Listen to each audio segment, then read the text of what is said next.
Not to you, sir. We were going live now. All right. So a very warm welcome to the celebrations of the 75th Independence Day, organized by NSS WIPS. The primary objective of gathering is to salute the valor and courage of the Indian brave hearts who have always kept the nation first, not even thinking once before, even sacrificing their own lives for the security and pride of our nation.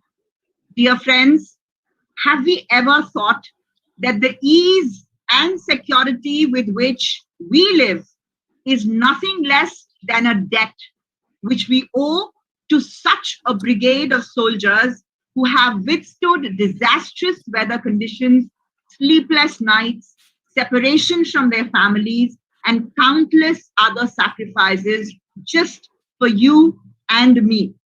So I, as the program coordinator and professor and director at WIPS, would request you at the outset to take a pledge that never shall we let our nation and its values down ever, ever in our lives.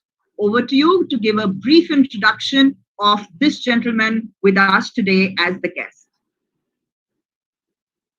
Through the journey of being the glorious in the glorious Indian Army, we have with us today Colonel Manoj Kumar Channan.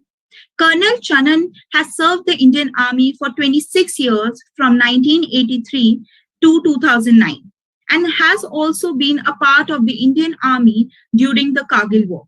He has served as the Vice President of BCL Secure Premises, DLF Homes and Business Development, and Customer Services Head for Max Aerospace and Aviation Private Limited. His specialization include counter-terrorism, military security, strategy planning, operational excellence, government license, and team building, among many others. Thank you so much, sir, for joining us. It is an absolute honor to have you with us today. Over to you, sir.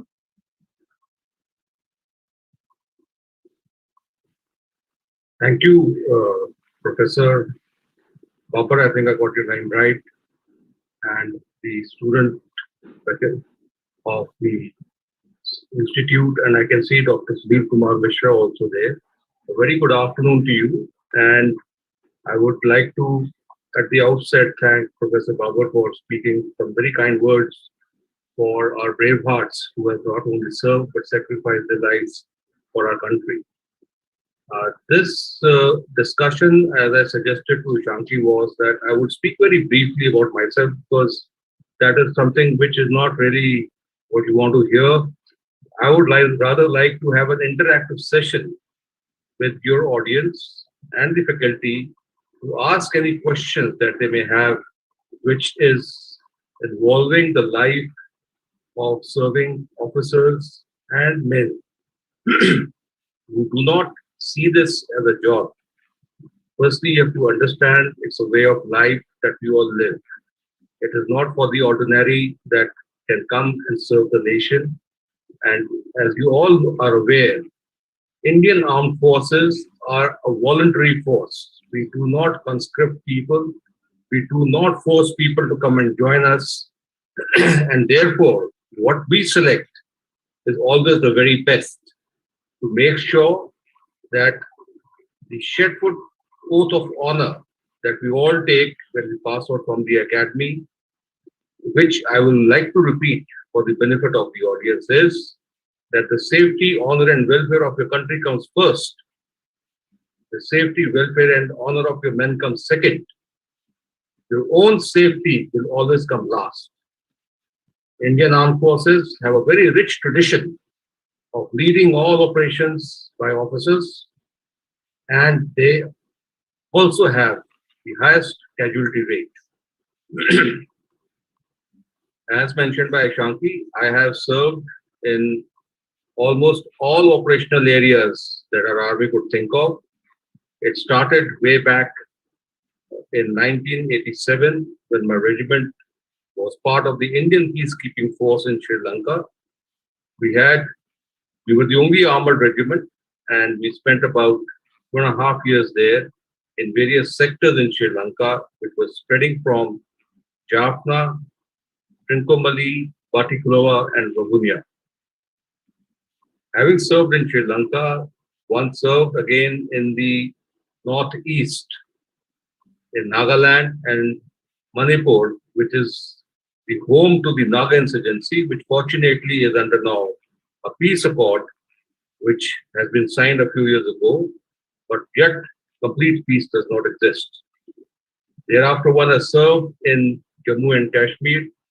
I have served in the area of Doda and Kishtwar, which is a place called Halra, where one set up a counter-terrorist training school, where the troops are trained before they are launched into active counter-terror operations. Having done active service, and when I was now bound to be a man wedded to a desk, I took my premature retirement in April of 2007. I worked with the corporate environment like DLF, where I was working as part of the chairman and vice chairman's team to develop and deliver 5 new businesses. I worked with the Shrey Group, in which we were to launch a defense arm of the company for bringing in technologies which would help us fight under simulation and train our troops to have lesser casualties. Thereafter, I worked with a varied experience with Max Aerospace, in which one was dealing with our frontline fighter aircrafts like the Mirage 2000 and the recently inducted Rafale, which is so commonly shown on the television. And thereafter, from 2017 to 2019, before I actually retired from the corporate, I worked with Munjal Auto Industries in helping up set up a new industry in the composite domain. My main arm has been, I belong to 65 Armored Regiment, and it would be a pleasure for me to announce to all of you that Ishanki's maternal uncle has been a dear colleague of mine, and I think he suggested to her that you guys should call me for a talk. The service in the army is something which is very unique. It's not what you see in Bollywood movies or Hollywood movies that sort of enthrall you with a lot of heroism, with a lot of, fun and good life. That's probably just 5% of your life, which is, sort of glamorized for the larger benefit of the people. And of course, they're shown in that manner because otherwise the movies won't sell. If they were to only show the hard or the toughened part of life which it undergoes. So, to give you a very brief introduction before I throw the house open for questions and answers, let me take you through the process as to how you actually become part of the Indian Defence Forces. As you're all aware, if you were in school, now that most of you are in college, you have the Combined Defence Services exam, which allows you to appear for a competitive exam, which has basic subjects of English, maths, and current affairs. And unlike what most people think that, when you join the services, it's all about running and exercising and forget about studies and, life is so simple. It's perhaps the only profession in which you never stop studying. Even today, I have to read a lot because I'm a prolific writer. A lot of my articles get published in Financial Express. There was one which was published even yesterday on the role of the Indian Armed Forces in Afghanistan, whether we should be putting boots on ground there or not. So it's a continuous study. That is what I want to sort of emphasize, and something that you can't get away with. Having appeared in the exam, if you are lucky to pass it, you appear for the Services Selection Board interview. These days, I'm told that there's a pre-selection at the SSB because of the large number of candidates who qualify, and they need to be vetted out who actually make the grade. I will not go into the details of the SSB process, but let me just sort of assure you the selection process is very, very transparent, and it cannot be fudged around, for use of a better word. Each candidate is assessed by a psychologist who does not see you, and he only sees on the psychometric tests that you appear. You're assessed by your group task officer, a GTO, who assesses you over 5 days, and then you're assessed by the president of the board independently. And on the last day, when you finally called for your final interview, before you step in, the president of the board will ask the psychologist, yes or no. So the answer is simple. Either you are through or you're not through. And all three have to agree to it to allow candidate to be selected. Just to give you an indication of the selection rate, out of a batch of 36, I was the only one who made it in my SSB board, and the rejection rate is very high. At the same time, as some of you may appear at an SSB later on, I just want to sort of give you a caution that rejection in the SSB does not mean that you are a failure. The rejection in the SSB means that you were probably not fit to become part of the armed forces, the way of life that is envisaged in the later years, because some of the people who make it through in the gray zone, after all, the people who are assessing are also humans. These people face problems in their later careers and become discipline cases, which unfortunately the Army or the Air Force or the Navy do not accept. So the discipline is quick and harsh, and you are out on your feet back again. Of course, having passed the SSB, you are put through a medical examination and make sure that all parameters are fine and fit, and you don't suffer from a disease which may cause the Army to lose out on the training that is going to impart. The training process is in the academy, depending on whether you go to the Officers Training Academy in Chennai or you go to the Indian Military Academy at Dehradun. The training varies. At Chennai, it is for the Short Service Commission officers. It's for a duration of about 9 months. The training at IMA is over 18 months. The training curriculum remains the same at OTA and IMA. There is no change. So whatever you're doing at OTA is a little faster, at a little quicker pace, with no respite. At IMA, it is over leisurely 18 months. Likewise, it's also in the other academies, whether it's the Naval Academy or the Air Force Academy. So one hasn't been there, so one can't talk much about it. So once you pass out as an officer, or when you pass out from a recruitment center and you come and join your units, when you think that you have achieved the biggest aim of your life of having become an officer, when you join the units, you suddenly realize that you're at the lowest rung of the ladder again, because you still don't know anything at all. So the next 4 or 5 years are spent in attending various courses and trainings, both within your unit and subunit in the regiments. And thereafter, you get exposures to areas in counterinsurgency areas, especially in the northeast or J&K, because the troops have to be rotated. And then, of course, you have to appear for your competitive exams if you have to do well. The competitive exams that we appear for are for the Defense Services Staff College. The question papers are akin to our entrance exams for the civil services. Again, about 5,000-6,000 officers appear. Only about 150 to 200 from the Army go, maybe about 40 to 50 from the Air Force and Navy each.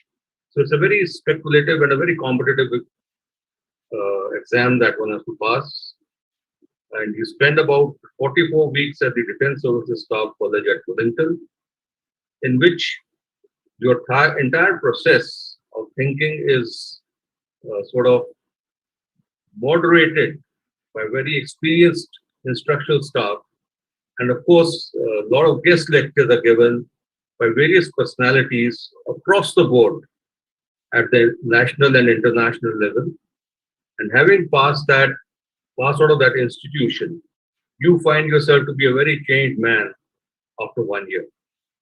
And as I said, in the army, you never stop studying. So the army keeps you involved with a lot of studies internally and externally. And therefore, it's always a learning curve. Even to the ranks of lieutenant generals, just to give you an idea, with the 3-star general, people still have to study. So, and if I were to say that even the service chiefs and today the CDS probably has to study again to keep himself abreast with what is happening around him. The basic, I think, message that I probably convey to the students is that study in your field of expertise is something what you should focus on and should not be shying away from it. The more you learn, the better it is for you. I attribute my success in the corporate world after having left the army is about my ability to learn, forget, relearn, forget, relearn again, and adapt myself to the new challenges of the assignments that I undertake.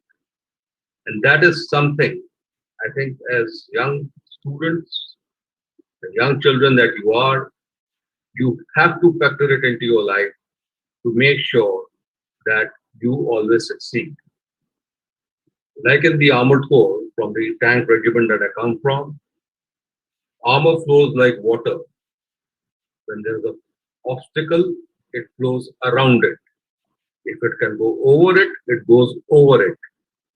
So children, in your life, you have to do the same. You cannot be stopped by anything.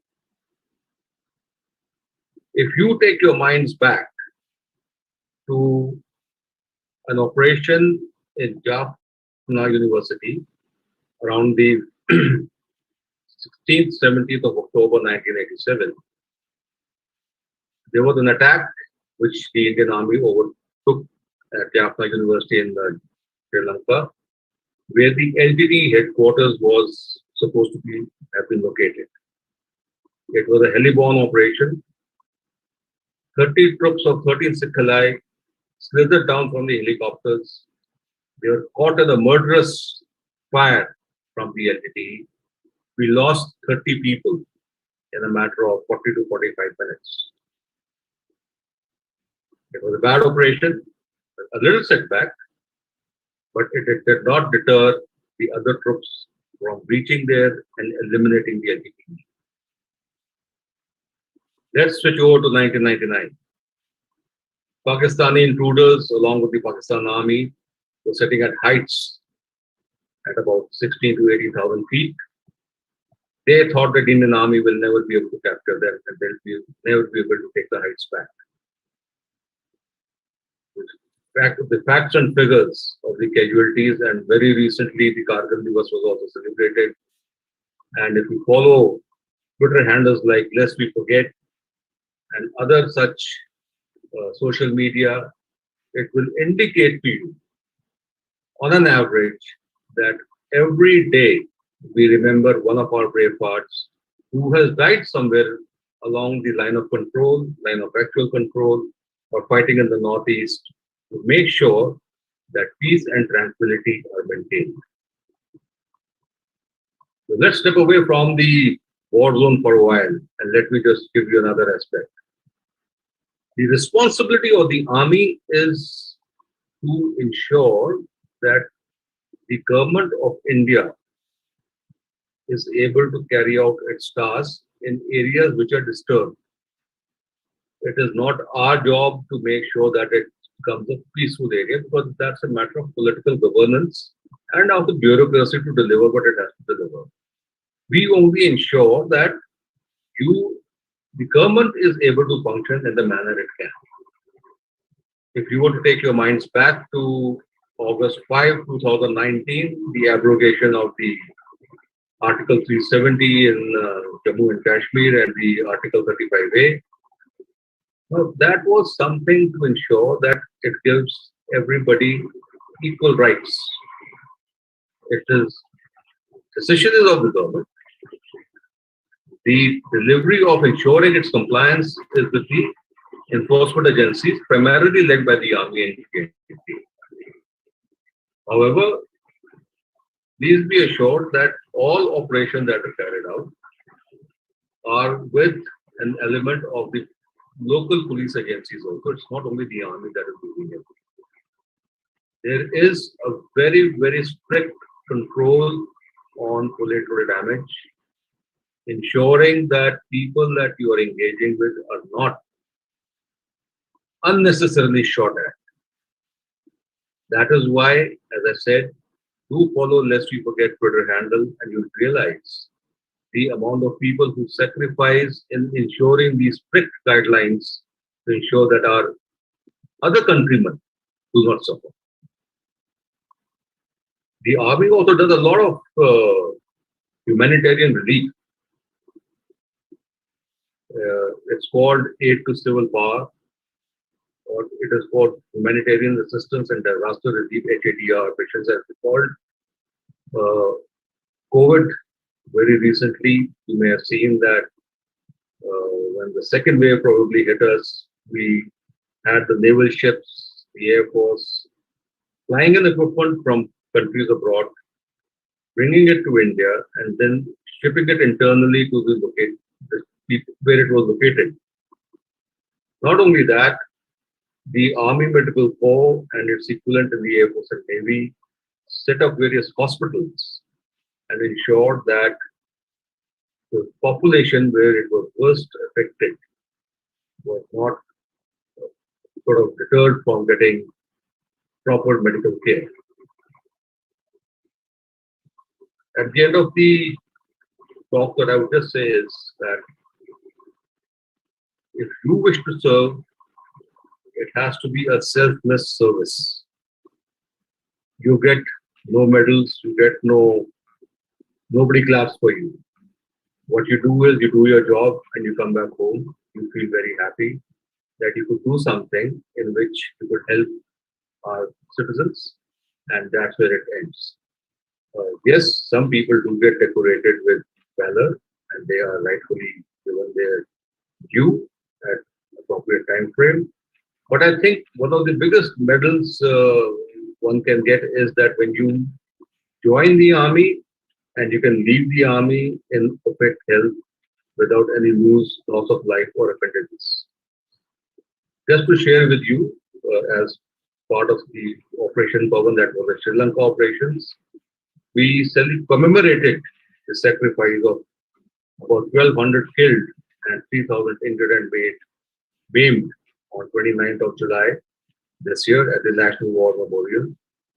And there, as veterans, when we could see that your appendages and you're perfectly fine and you could walk around and you're not without an eye or a limb, gave us greater satisfaction. So it was also a bit of a sad day for us because we went to each of the bricks where the names are engraved of all those who have sacrificed their lives. As and when you people get a chance, do visit the National War Memorial. It's a great way to show your sort of dedication, respect for the people who have laid down their lives. Every day in the evening, each martyr of our services is respected by inviting a family member and is honored there at the National War Memorial.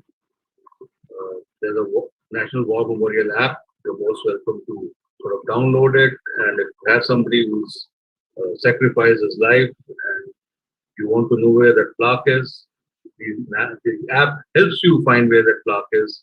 And even the local sentries and guards who are there to ensure that because the place is not desecrated, they will also assist you in finding your dear ones if you have lots of people there.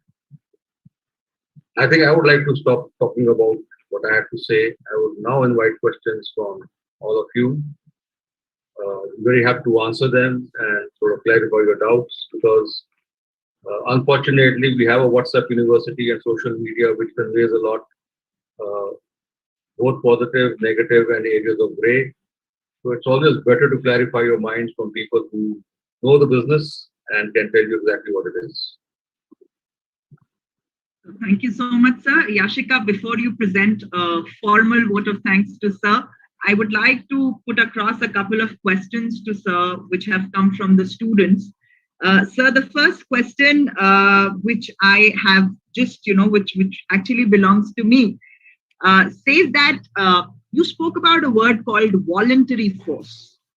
Now, where do you get this jazba from? So, is it like genetic? Like, I'm a parent myself, and for me to think of sending my son to army, sounds very glorious.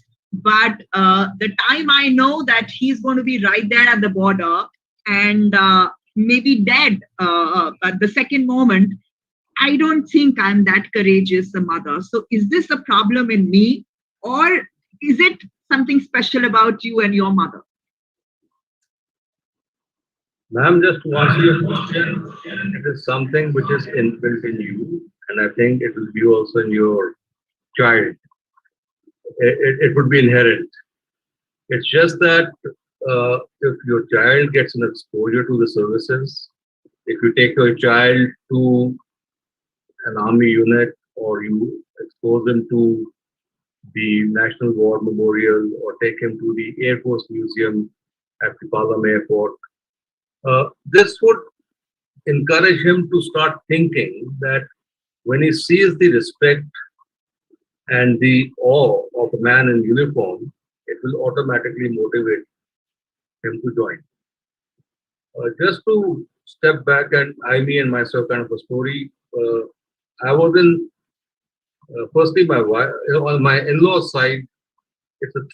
There are four generations of people who continuously served in the army. On my family side, my elder brother and I were in the army. My father was from the intelligence from R&AW, so he was part of the government, but not in the army directly. I was on a holiday in Nairobi in 1987 when I flew back to go into operations in Sri Lanka.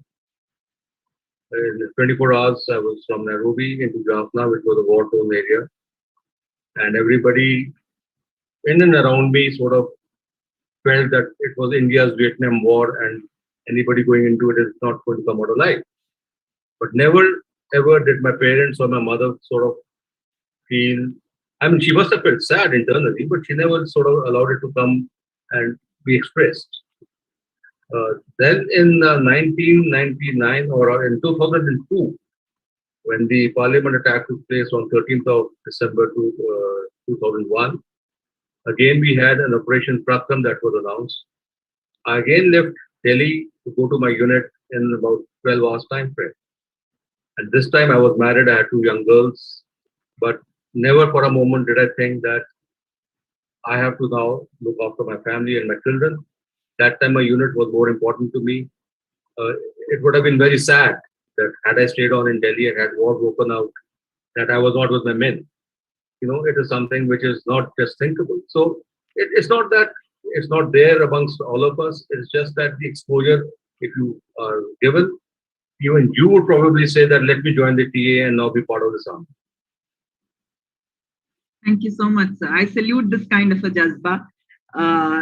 So the second question that has come, I think sir has answered this question, which was actually speaking about you having a role model who helped you during your transition from the civilian to the militarian, if I don't think that's the appropriate word, to this particular position where you are currently. So from the civil life to the life of an army, do you have a role model? Yes, I will give you the rationale behind it. I'll take your mind back to, or my mind back to 1977. My father was posted in the Indian embassy at Kathmandu. I was in my class 11. We were the last batch of 1977 All India Higher Secondary batch. And there was a visit to Kathmandu by the that time Chief of Army Staff, General T.N. Rana, and his Eastern Army Commander, I think General E.A. Vas, if I remember his name correctly. They were visiting Kathmandu, and the embassy children were allowed an interaction. I was probably one of the eldest kids around, and I'm about 6 feet tall, equally well brought. So when I was interacting with the chief and the army commander, so the chief generally asked me, says, son, what do you plan to do after your higher secondary? And I said, sir, my brother is in the National Defense Academy. He said, what are you going to do? I said, I think I will probably follow his footsteps. He said, oh, that would be nice. And then within the embassy, we also had the military attaché from the Gurkhas. And there was a young officer that time, Captain P.K. Sapru, Tej Krishan Sapru. He retired as the Western Army Commander man. And currently, he is settled in Chandigarh, and we are still in touch.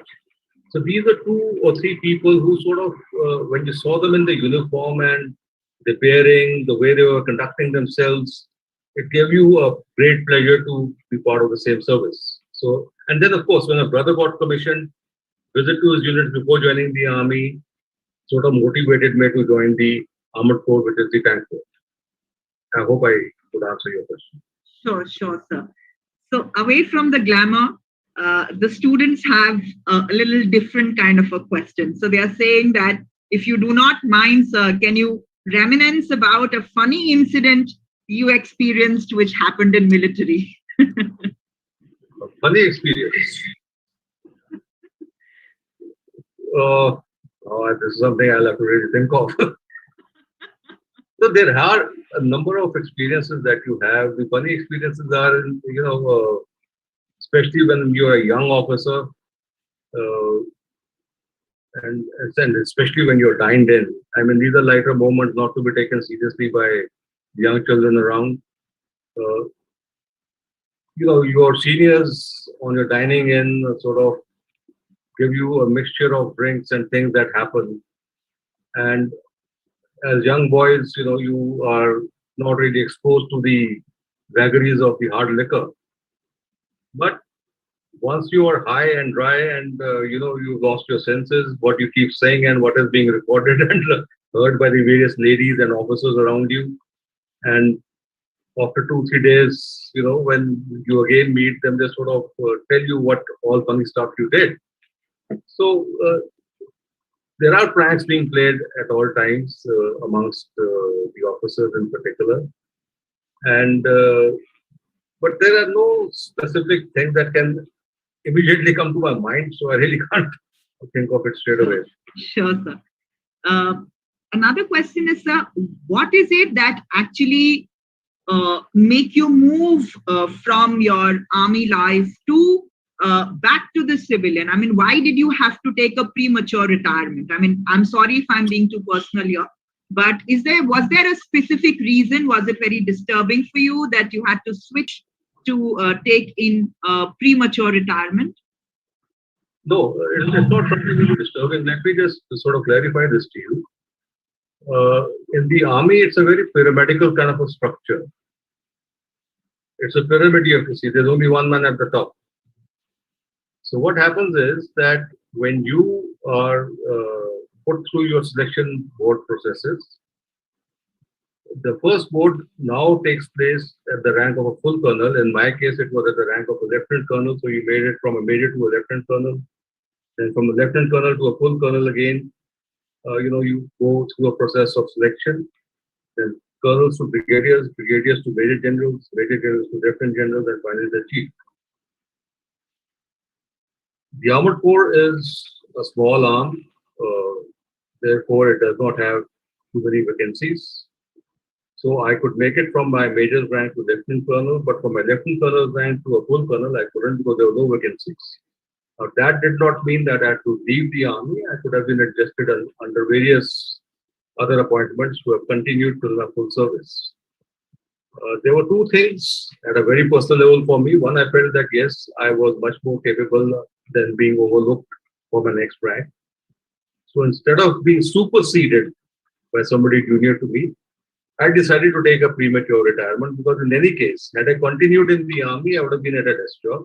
But I would have kept moving over the years, every 2 years to some field location or a peace location, and then my family and children would also have support.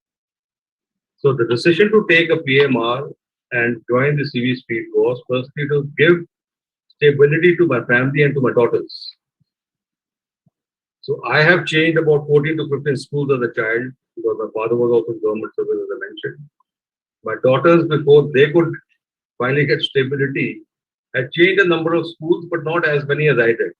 So they could have a continued, like my elder daughter could have a continued, education in her class 12 and college. And my younger daughter, of course, could continue from her class, I think, 6 or 7. And now she's a young working lady by herself. So there was stability for them. And my wife could also continue to teach. She's also a teacher, so she could continue to do what she wants to do, and she continues to teach even today. So there is a stability factor that one thought of. And then if I was to do a desk job in the army, I could have, might as well do it outside. And as I say, make a bit more money outside in the corporate environment and do whatever you have to do. Sure. Now that you have, such empowered women around you, so your two lovely daughters and ma'am around you, I have a little gender-sensitive question for you from the students that for boys to join NDA after grade 12, that's the route for them. But why is it that the girls in India have to graduate first and only then do they qualify to join for NDA? What's your take on this? It's a very pertinent question, and I think a lot of people have actually raised this question with the armed forces as to why we are not looking at induction of girl cadets to the National Defence Academy. I would like to supplement it further to say that the question asked as to why girls are not allowed to join the military schools. Okay, so let's forget about joining the academy after having done your class 12. I'm asking about allowing girls to enter at the age of, class 5 entry level. That's where the boys join. I think primarily there are two reasons. Firstly, in India, we're still a little protective about the girl child. To send her off at the age of tender age of 8 or 9 years. I don't know what this correlating age now to a class 5 child, but whatever is the age. So I think that is one part which we really have to see as parents ourselves. Second part is the armed forces till about 20 years ago were particularly a male-dominated environment. Okay, it remains even today. You may think that the numbers that are quoted by various, writers and statistical data producers, that whether it's the U.S. Army, they have people in combat, whether it's Israeli Army, but the combat part of it is mainly restricted to the men. It's only in auxiliary forces which are not in direct contact do you have ladies or women as frontline combatants. Okay, there are issues. The armies also have to evolve. The environment around us is evolving, as we all understand. And in the last 20-25 years, yes, some girl cadets or lady cadets, as we called, who finally became officers, have done extremely well. It's not that they have not. But at the same time, there is a tendency that, after having become an officer, there is reasons to look for softer appointments, issues of, which are related to the gender in particular, that you're not available for this, that, and the other, are far too many.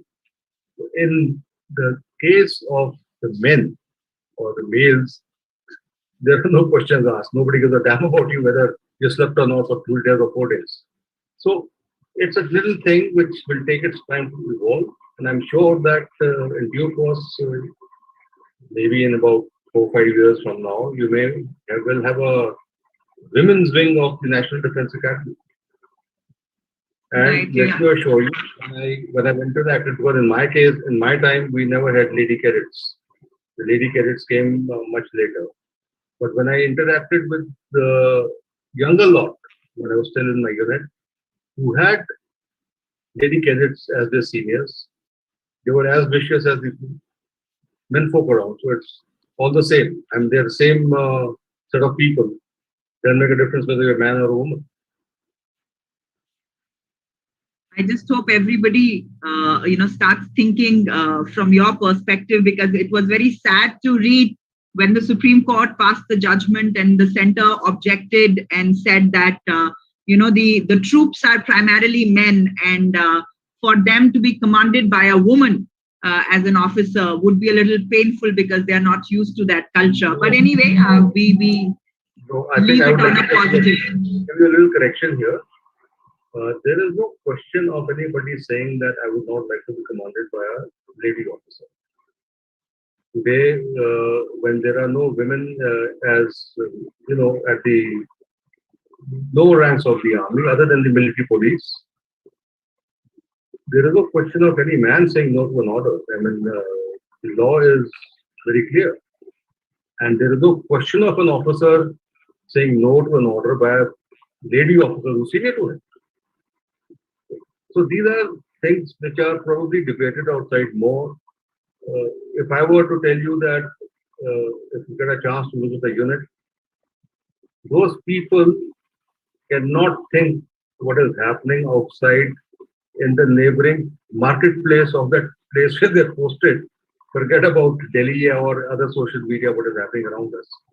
Life is too busy. Army is a very, very busy environment. You start your day at about 4:35 in the morning. Uh, most people think, it's a good life that you get up in the morning, have PT, come back, have breakfast, go to work, have a cup of coffee, walk around with your swagger stick, keep bullshitting people around, and then come back, have some lunch, and go to sleep, play some game, then in the evening go and have a party. That is something which most of us thought that could happen for most, but it didn't happen. We were working quite a bit. There were too many commitments to be met, and it's a continuous work. There are no Sundays, there are no holidays in units. It's only here that when I took PMR and you could look at, oh, you have a Saturday, Sunday off, you have a 5-day week, you have all the holidays. Well, nothing like that was in the army. Right. Perfect, right, sir. Coming to your article, sir, you spoke about sharing with us that you're a prolific writer, and the recent article which you shared about yesterday, saying that you wrote about the role of Indian Army in Afghanistan. We've heard a lot from you about Sri Lanka. What is in your opinion, the current state in Afghanistan, keeping in fact that the northern border, which is actually a strong head, was a strong head, and now has been taken over by Taliban. So, what do you think? I mean, what is the future of Afghanistan? Afghanistan has been known not to accept any foreigners.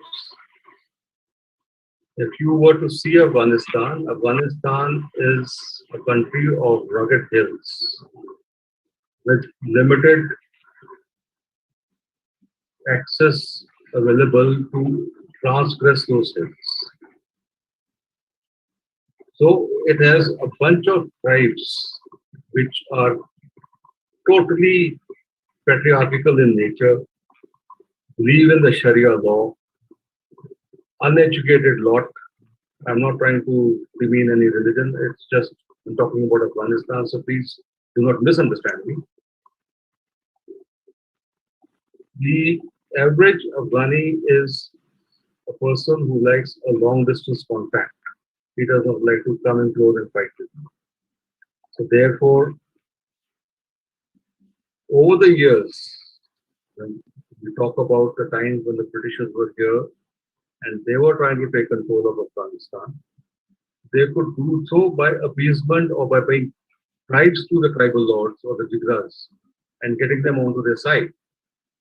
But the moment the contract or the contact changed, the tribal loyalties also changed and they would never be at peace.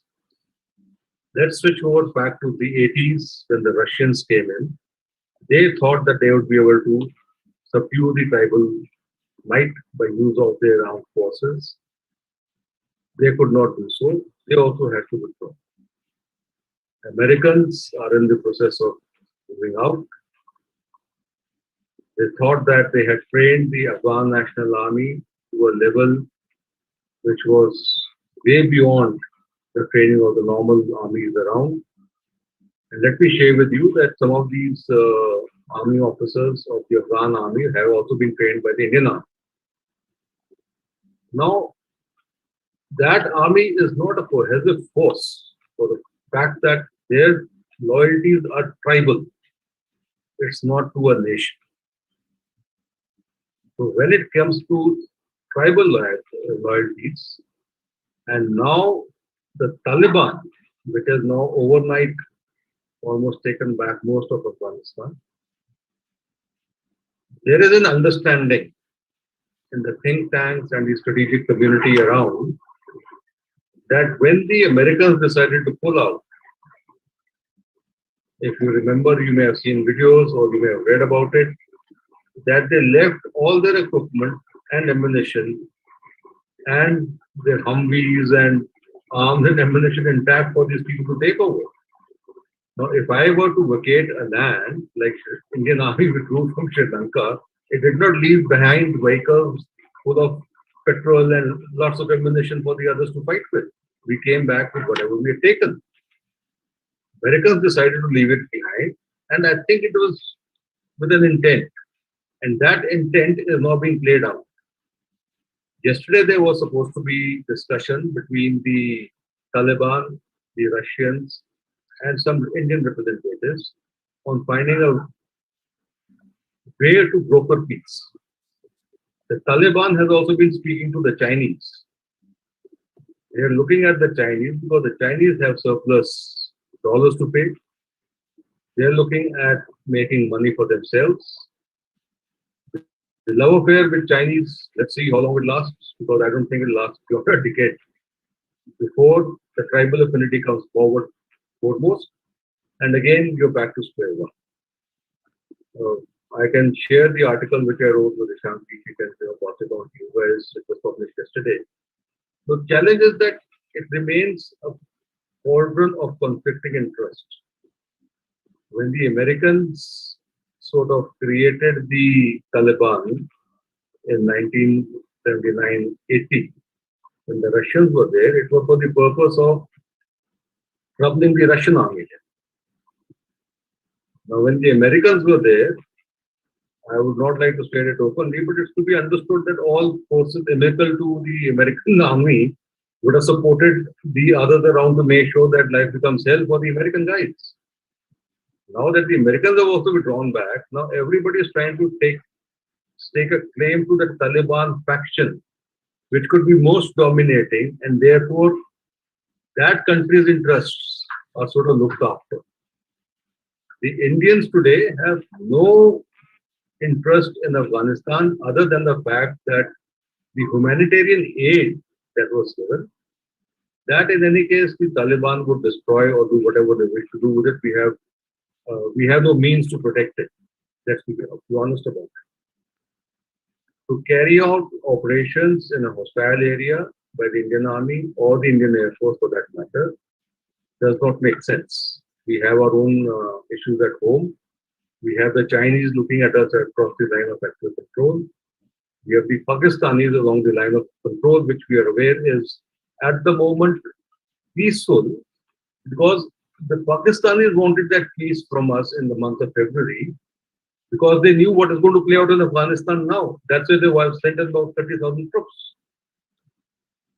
So Afghanistan will remain a hot fire which will continue to be sort of supported by various elements will keep it on flame.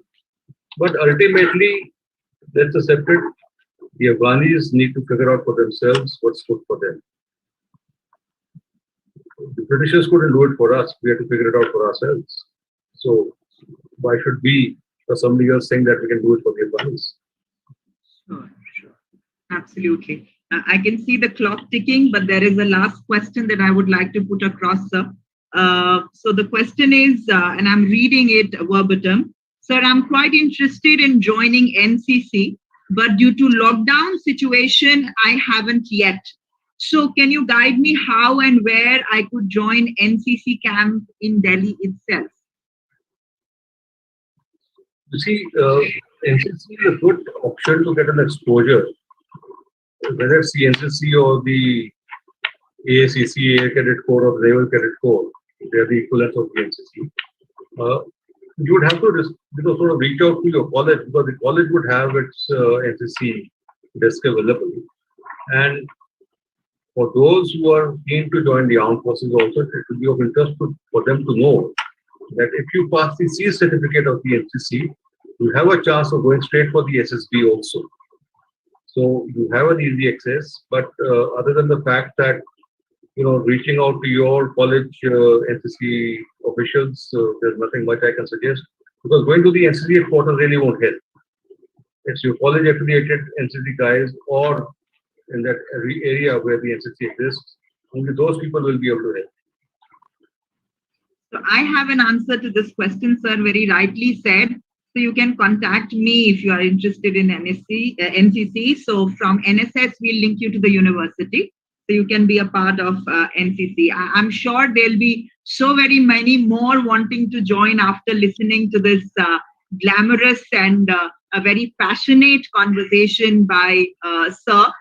Over to you. And before I put it back to Yashika to present a formal vote of thanks, a big thank you to Ishanki for this. You have connected us to an amazing speaker. So over to you, Yashika. Any amount of gratitude would not be enough, sir, for the knowledge you have imparted to each one of us and for the time and dedication that you have given to this session for our betterment.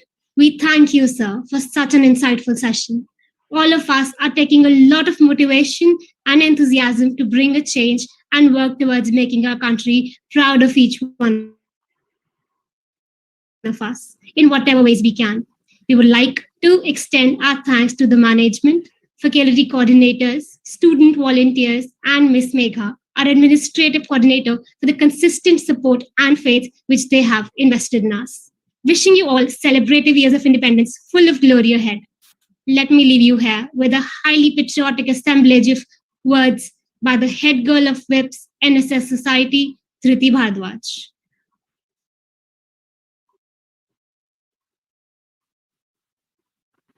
Thank you Yashika. चलो फिर से वो नजारा याद कर ले, शहीदों के दिल में था वो उजाला याद कर दे, जिसमें बहकर आजादी पहुंची थी किनारे पर, देशभक्तों की खून की वो धारा याद कर ले। नमस्कार, मेरा नाम धृति भारद्वाज है और मैं आपके सामने एक कविता प्रस्तुत करने जा रही हूँ जिसका शीर्षक है सीमा पे एक जवान जो शहीद हो गया। सीमा पे एक जवान जो शहीद हो गया, संवेदनाओं के कितने बीच हो गया, तिरंगे में लिपटी लाश उसकी घर पर आई, हर उठी हवाएं उदासी छा गई। तिरंगे में लिपटा खत उसकी माँ को मिल गया, मरता हुआ जवान उस खत में लिख गया। बलिदानों को आंसुओं से धोना नहीं है माँ, तुझको कसम है मेरी कि तुझे रोना नहीं है माँ। याद आ रहा है मुझे तेरा उंगली पकड़ना, कंधे पे बिठाना, मुझे बाहों में जकड़ना। पगडंडियों की खेतों में मैं तेज भागता, सुनने को कहानी मैं तेरी रातों जागता, पर बिना सुने कहानी तेरा लाल सो गया। सोचा था तूने और कुछ और हो गया। मुझसा न कोई तेरे घर में खिलौना है, तुझको कसम है मेरी कि तुझे रोना नहीं है माँ। सोचा था तूने कि तू बहू लाएगी, पोते को अपने हाथ में झूला झुलाएगी। तुतलाती बोली पोते की तू सुन ना सकी माँ, आंचल में कलियां तू चुन न सकी माँ। ना रंगोली बनी घर पे, ना घोड़े पे मैं चढ़ा, पतंग पर हो सवार यमलोक में चल पड़ा। वहां माँ तेरे आंचल का कोई बिछौना नहीं है, तुझको कसम है मेरी कि तुझे रोना नहीं। बहना से कहना राखी पे याद ना करे, किस्मत को ना कोसे कोई फरियाद ना करे। कहना कि इस बार भाई बनकर आऊंगा, सुहाग वाली चुनरी अपने साथ लाऊंगा। अब भाई बहन का मेल होना नहीं है माँ, तुझको कसम है मेरी कि तुझे रोना नहीं है माँ, तुझको कसम है मेरी कि तुझे रोना नहीं है माँ। धन्यवाद। इसी के साथ over to you, Dhriti.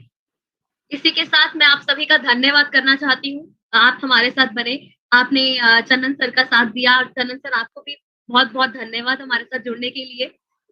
Ji sir. Thank you Thank so you much, so much. sir. On behalf of WIPS, I express my gratitude to you. Thank you so much. Jai Hind. All the best. Jai Hind, sir. Jai. Except for the core team, we could have other members exit and stop the live streaming, please. Recording stopped.